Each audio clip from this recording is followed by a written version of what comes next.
The Queen of Hearts, she made some tarts, all on a summer's day. The Knave of Hearts, he stole those tarts, and took them clean away. The King of Hearts called for the tarts, and beat the knave full sore. The Knave of Hearts brought back the tarts, and vowed he'd steal no more.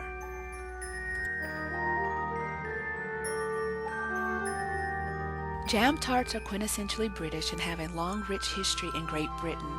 These decadent sweets have taken their rightful place on many tiers at tea time and have even shown up in classic literature and films such as Tim Burton's Alice in Wonderland. Who remembers the rage of the Red Queen when she found out that her tarts had been stolen? The most important mention of jam tarts, however, came from the English poem that I have just shared with you entitled The Queen of Hearts, written by an anonymous author who came up with the lines based on the Red Queen of Hearts who is found on the playing cards.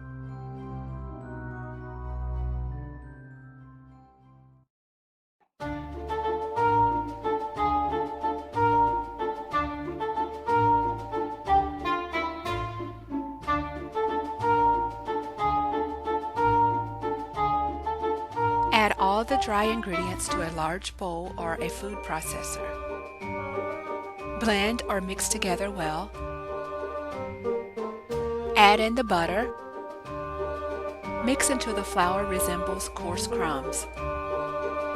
Add in the cold water.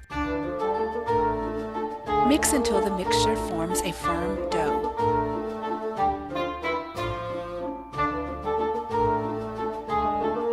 Wrap the dough in cling film and refrigerate for 20 minutes.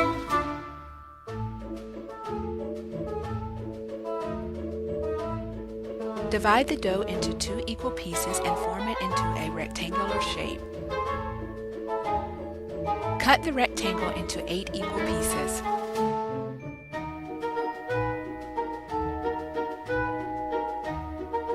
Press each piece of dough out into a circle using the palm of your hand. Liberally oil a mini muffin tin. Place the dough rounds into each of the muffin holes. Don't mind the extra dough, we'll trim it off later. Press down the excess dough so that it will be easier to trim off. Using a round cookie cutter, neaten up your dough.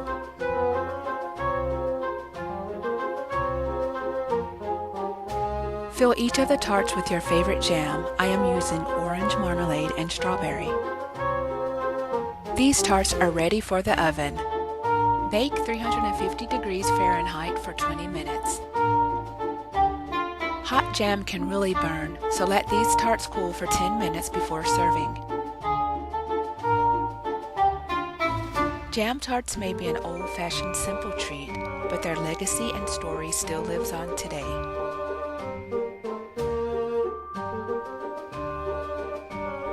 Remember to like, share, and subscribe. Thanks for watching.